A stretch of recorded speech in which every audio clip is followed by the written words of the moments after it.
da ideia de que a história do Brasil, de um modo geral, ela é desprovida de grandes acontecimentos, de grandes personagens, porque tudo isso soaria como uma história oficial, mentirosa, distorcida, né, enganosa. Nós temos, especificamente no que diz respeito à independência, uma aceitação muito grande, inclusive da parte da academia, de que tratou-se esse de um processo pacífico, sem grandes convulsões. Compara-se, então, de modo formal, o processo de independência do Brasil com outros processos que ocorriam à mesma época em outras regiões da América de colonização ibérica e constata-se a ausência de grandes batalhas, de grandes movimentações militares, de grandes derramamentos de sangue, como aqueles que ocorreram, por exemplo, nas lutas de independência na Venezuela, em Nova Granada, né, no Peru, no Chile, na Nova Espanha, com a formação do México. Sim, uma comparação formal nos mostra que o processo de independência do Brasil foi muito menos militarizado, foi muito menos belicoso e foi muito menos sangrento do que o de outras regiões da América.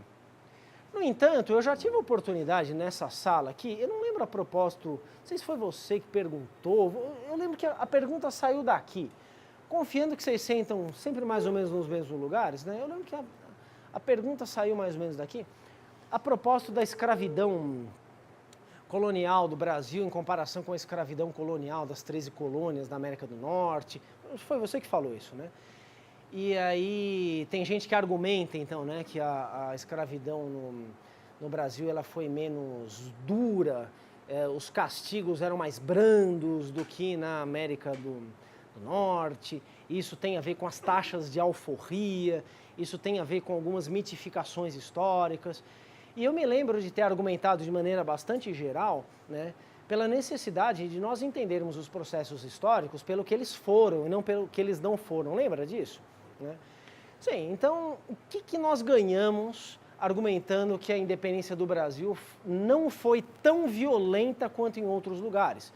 Há um coeficiente de violência esperado para processos de independência em regiões coloniais? Há um coeficiente, há um volume de líquido sanguíneo a ser derramado em determinadas ocasiões, de modo a tipificar tais ocasiões como mais importantes do que outras? Não, claro que não, né? Assim, se nós deixarmos essa comparação formal de lado, nós poderemos valorizar, né, as guerras de independência do Brasil, porque elas existiram. Por que elas existiram? Ora, se o Brasil não era uma unidade antes da independência, ele não era uma unidade estável, não era uma unidade plenamente viável, não era uma unidade consolidada, obviamente, né, mas era, digamos, uma unidade em construção, com diferentes projetos de construção dessa unidade. O mais bem sucedido deles foi o mais recente, um que começa a surgir em 1820, toma corpo mesmo em 1821, 1822, e que pensa o Brasil como uma unidade, isto é, como uma organização política desmembrada de Portugal, autônoma, independente e soberana. Esse é um projeto recente. Se não havia nada disso antes, né, não há por que se esperar que o projeto de independência, isto é, a proposta, então, de que o Brasil se separasse de Portugal e do restante do Reino Unido português, contasse de imediato com ampla adesão de todo mundo que deveria fazer parte desse Brasil. Tradicionalmente, o Brasil é parte do Império Português. E essas pessoas que aqui estão são, em geral, portugueses, não são brasileiros. Por que, então, a declaração de independência, que ela é menos importante no 7 de setembro de 22, é mais importante entre outubro e dezembro de 1822, quando há, então, em outubro, a aclamação pública de Pedro I como imperador do Brasil, né, e em dezembro, a coroação de Pedro I, imperador do Brasil? Esses são dois marcos mais importantes do que o tal do Grito do Ipiranga, né? A gente nem sabe exatamente se o grito existiu, e se ele existiu, como é que ele foi, os testemunhos não são suficientes, não são definitivos. Há uma tremenda mitificação em torno desse grito do Ipiranga. Como sempre há mitificação nessas reinvenções de fenômenos históricos fundadores das nacionalidades, isso acontece em toda parte, não é obra exclusiva do Brasil, distorcer a realidade para inventar um acontecimento grandioso. Em tudo quanto é história nacional existem esses acontecimentos distorcidos, ideologizados, inventados, reinventados, para ser aquilo que eles não foram. Né? De todo modo, seja na declaração que a gente não sabe se existiu mesmo, seja na aclamação, seja na coroação, não cria-se de imediato a adesão de todo mundo que deveria fazer parte do Império do Brasil. Cria-se o Império do Brasil. Esse império tem amplo apoio de alguns grupos, não tem apoio de outros grupos. Tem mais apoio em algumas regiões do Brasil do que em outras regiões do Brasil. Né? Sérgio Buarque de Holanda, grande historiador da nossa história e autor de um texto cuja leitura foi recomendada para a aula de hoje, é um capítulo da História Geral da Civilização Brasileira intitulado A Herança Colonial, Sua Desagregação, dentre outros acertos, afirma o de que no Brasil as aspirações de independência e de unidade não nasceram juntas. Isto é, uma coisa é se separar de Portugal, a independência. Outra coisa é a construção de uma unidade que não é natural nessa separação, que não é consensual nessa separação, que não é inevitável nessa separação. Há que se construir uma unidade nacional a partir da independência. Essa construção é rápida, conforme eu disse a vocês. Lá no período regencial, no final do período regencial, já não há grandes ameaças a essa unidade nacional, a essa associação entre Estado e nação. Mas são duas coisas distintas, são duas coisas que nascem em épocas distintas, que obedecerão a ritmos de desenvolvimento histórico distintos, até se encontrarem, enfim, rapidamente após a independência. Assim sendo, houve guerras de independência do Brasil.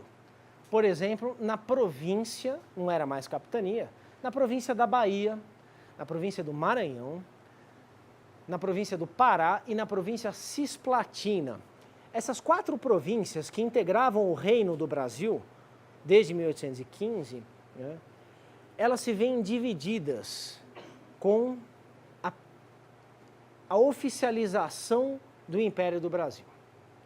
Existem grupos que apoiam, então, o governo do Rio de Janeiro, o novo governo do Rio de Janeiro de Pedro I, e tem grupos que não veem nenhum motivo para apoiar Pedro I e que preferem continuar do jeito que estava antes a província.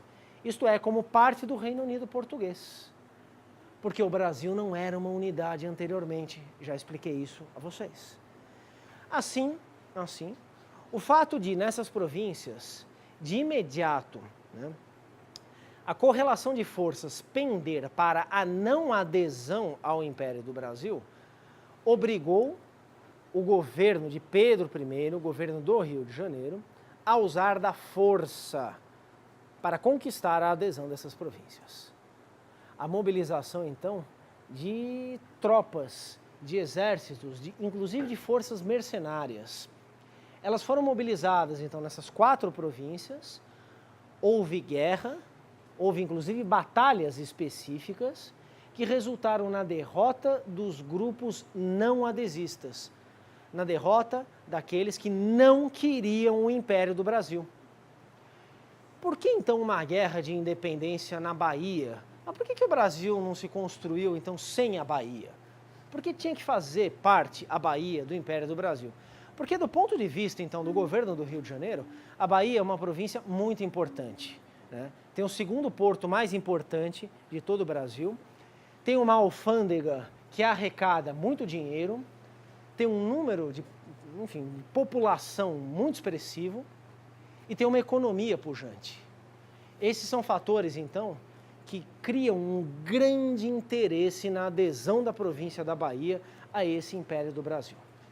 De início, o Império está muito bem garantido no Rio de Janeiro, em São Paulo, em Minas Gerais e no Rio Grande do Sul. São essas 4 províncias as que, de imediato, constituem essa unidade política. A principal resistência, então, as principais, vêm dessas outras 4 províncias. Mesma coisa no Maranhão. Mesma coisa no Pará, guerras de independência. Sim, mas não teve tanto exército como na independência da Venezuela, né? Então, os exércitos comandados pelo Bolívar nas batalhas de Boyacá, 1819, em Carabobo, 1821. Sim, o número é menor. Mas por que deveria ser maior o número para ser considerado uma guerra de independência se efetivamente exércitos se enfrentaram, né? A quantidade de combatentes não esvazia o caráter desses eventos como sendo guerras. Tá claro isso, pessoal? Sim? Temos então um ensino de história bastante enviesado e bastante regionalizado no Brasil. Isso está mudando, o ensino de história está melhorando em termos de conteúdo, né? Também depois de anos e anos de esforços, né? Universidades formando professores, discutindo conteúdos de ensino, né? Faz pouco tempo que o nosso departamento aqui tem disciplinas voltadas ao ensino de história, né? Isso é um fenômeno relativamente recente, é coisa de 5 ou 6 anos, mas já é um indicativo muito forte, né? Então, desses esforços que são feitos para submeter o ensino de história a estudos acadêmicos, isso é muito importante, né? Enfim, por um conjunto de outros fenômenos mais amplos da nossa sociedade, eu arrisco a dizer que o ensino de história nesse país tem melhorado, né, em termos de conteúdo. Condições de efetivação desse ensino é já uma outra discussão, né? Mas hoje em dia, né, há muito mais pensamento crítico, há muito mais pluralidade de interpretações e há alguma aproximação entre a academia e o ensino não especializado, digamos, né?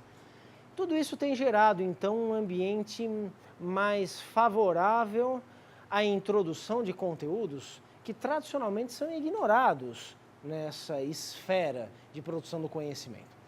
Eu me refiro, então, ao aprendizado da independência como sendo de várias independências, isto é, de contextos regionais específicos, nenhum deles completamente isolado, obviamente, todos eles em articulação, mas contextos com especificidade. Ninguém mais está autorizado, então, a achar que em 7 de setembro de 1822, Dom Pedro berrou independência ou morte e a independência estava pronta. Por que na Bahia, então, comemora-se a independência do Brasil no dia 2 de julho? Refere-se a 2 de julho de 1823, a derrota dos não adesistas, um marco, então, da adesão da província da Bahia ao Império do Brasil. Você sabe, só fazendo um pequeno parênteses, uma dessas crônicas bizarras aí da nossa vida cotidiana, né? Até algum tempo atrás, o aeroporto de Salvador se chamava Aeroporto 2 de Julho, em memória, então, a essa independência do Brasil na Bahia, né? Veja, curiosamente, a independência, a liberdade e tudo mais, quando foi o triunfo da força do Rio de Janeiro em detrimento de grupos regionais, de grupos provinciais da própria Bahia. Até algum tempo atrás, então, o aeroporto se chamava 2 de Julho. E aí, a coisa de uns 10 anos atrás, essas minhas datas são sempre muito imprecisas, tá? Quando eu falo uns 10 anos, pode ser 15 e tal, vocês me perdoem, né? O aeroporto 2 de Julho virou aeroporto Luiz Eduardo Magalhães, né? Antigamente, nós diríamos que o Luiz Eduardo Magalhães era o filho do ACM.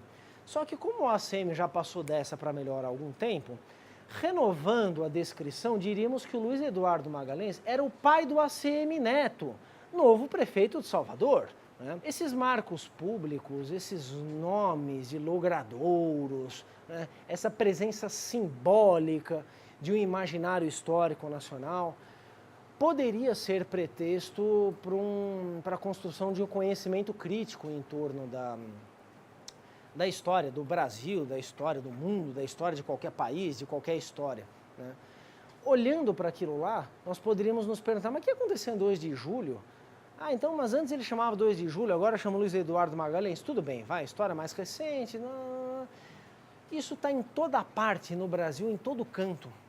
Não tem uma cidade que você visite que não tenha lá uma rua ou uma praça da Independência, uma rua ou avenida, ou Parque 7 de Setembro, uma praça, rua ou avenida da República, tem Pedro I em todo canto, né? Então são esses esforços deliberados que foram sendo feitos ao longo dos séculos, né, para cravar né, marcos históricos, né, no dia a dia das pessoas. É uma maneira muito tradicional e por vezes eficiente, então, de se reproduzir de modo oficialesco uma versão da história. Por que não aproveitar esses marcos oficiais para a desconstrução dessa própria história na sua dimensão oficialesca, né? Então, visitem lá, sei lá, Olinda, por exemplo, a Rua da Independência em Olinda, né? Sim. Só que Pernambuco tem uma política toda própria nesse contexto da independência. Tinha feito uma revolução republicana em 1817, fará uma outra revolução em 1824 contra os desmandos centralizadores do governo de Pedro I no Rio de Janeiro, né? A que independência se refere aquela placa numa ruazinha em Olinda, por exemplo? A que independência? Ou a que independência se refere o feriado de 2 de julho na Bahia, né? São pretextos justamente para a gente desconstruir essa história. Podem ser tremendamente aproveitados por professores, né, por jornalistas, né, por todo mundo que quiser conhecer minimamente a história. Dá para virar a coisa do avesso utilizando os próprios mecanismos de construção de uma história tradicional, né? Isso costuma ser melhor do que destruir esses marcos, né? Vamos lá falar dos bandeirantes, né? Já falei um pouquinho lá sobre a expansão territorial, no primeiro semestre também falei disso, né? Sim, aí nós temos lá no Monumento às Bandeiras, no Ibirapuera, uma versão oficialesca, embora dotada de grande valor artístico, na minha modesta opinião, né? Então, aquela obra do Victor Brecheret e tal. Mas está lá uma versão oficial da história do Brasil via São Paulo, né? Bom, então os bandeirantes não foram nada daquilo. Os bandeirantes foram assassinos de índios, caçadores de índios, legal. E aí, o que a gente vai fazer? A gente vai dinamitar o Monumento às Bandeiras, né? É um projeto meio punk, né? Mas não dá para levar a sério. Aproveitemos o marco para desmontar aquela história e colocar os pingos nos devidos is, os devidos pingos nos is, né? A independência, então, tem um monte de pretextos para a gente fazer isso. No que diz respeito, mais especificamente, à província cisplatina, né, ela corresponde territorialmente, grosso modo, à atual República Oriental do Uruguai, né? Só que, desde 1810, com a formação de uma junta de governo independente em Buenos Aires, por conta do colapso da monarquia espanhola, a qual eu me referi na aula passada, desde 1810, há uma grande indefinição em torno do pertencimento daquilo que genericamente se chamava de banda oriental, isto é, a margem oriental do rio Uruguai, né, a algum organismo político. Tem gente que quer continuar como parte da monarquia, mesmo que a monarquia esteja em colapso, espanhola. Tem gente que quer que aquilo faça parte, então, do governo de Buenos Aires. O governo joanino do Rio de Janeiro, desde 1808, olha com muita atenção para essa região. Em 2 ocasiões invade e ocupa militarmente essa região e tenta anexá-la como uma província do Brasil. Essa província é formalmente criada em 1821, com o nome de Província Cisplatina, cheia de opositores, cheia de conflitos em torno dela, cheia de fissuras, pouquíssima possibilidade de unanimidade, né? Mas como quer que seja, em 1822, essa província cisplatina, né, pode se tornar uma província do Brasil, mas pode também continuar a ser uma província do Reino Português, assim como pode se tornar outra coisa que não essas duas possibilidades. Assim, a província cisplatina só adere formalmente ao Império do Brasil em 1824. Mas a guerra entre o Brasil e Buenos Aires, porque ainda não existia a Argentina, de 25 a 28, termina sem vencedores e com a formação de uma república independente, a República do Uruguai. Mas durante esse tempo, de fato, então, houve disputas e houve guerra de independência do Brasil na província cisplatina. Coisa também pouquíssimo estudada, né? Aí tem até uma justificativa para a ausência disso nos conteúdos formais, escolares, porque a academia sabe muito pouco também sobre essas guerras de independência do Brasil na província cisplatina. Mais sobre a Bahia, um pouco menos sobre o Pará, muito menos sobre o Maranhão e muitíssimo menos sobre a província da Cisplatina. São histórias ainda que precisam ser muito revisitadas, precisam merecer muitos investimentos da parte dos estudiosos em geral. Vocês vejam que com isso, pessoal, eu estou abrindo um leque de possibilidades, né, de se entender, né, a independência do Brasil com um grau de importância talvez pouco usual, né, e com uma pluralidade de situações. Isso também nos conduz à cena internacional, porque afinal de contas é muito frequente afirmar-se que a independência do Brasil resultou numa grande singularidade, quase que uma excentricidade ou uma aberração histórica, né? O único império entre as repúblicas da América, né? A única monarquia em meio a governos republicanos. Isso não é verdade. O México se torna independente em 1821 também com a criação de um império, o Império Mexicano, que deixa de existir em 1822. É uma experiência efêmera, mas os protagonistas dessa experiência não tinham nenhum motivo para afirmar que eles estavam brincando de fazer um império e que daqui a um ano eles iam, enfim, acabar com esse império e iam se tornar aquilo que o destino lhes reservava, uma república. Houve uma outra experiência monárquica, então, na América, e além disso, o fato do Brasil ter se consolidado, então, como um Estado monárquico, não o retira desse contexto americano, não o retira desse contexto internacional. Cada independência é uma, não existe correlação perfeita entre esses movimentos que ocorrem na América Portuguesa e na América Espanhola. Mas todos eles possuem muitas conexões, eles se influenciaram reciprocamente, eles não são ambientes completamente isolados, completamente blindados a influências externas. Todos eles se cruzam. O fato de um ser diferente do outro mostra simplesmente uma obviedade. A história nunca se repete tal qual. Cada espaço é um espaço, cada tempo é um tempo, cada fenômeno é um fenômeno.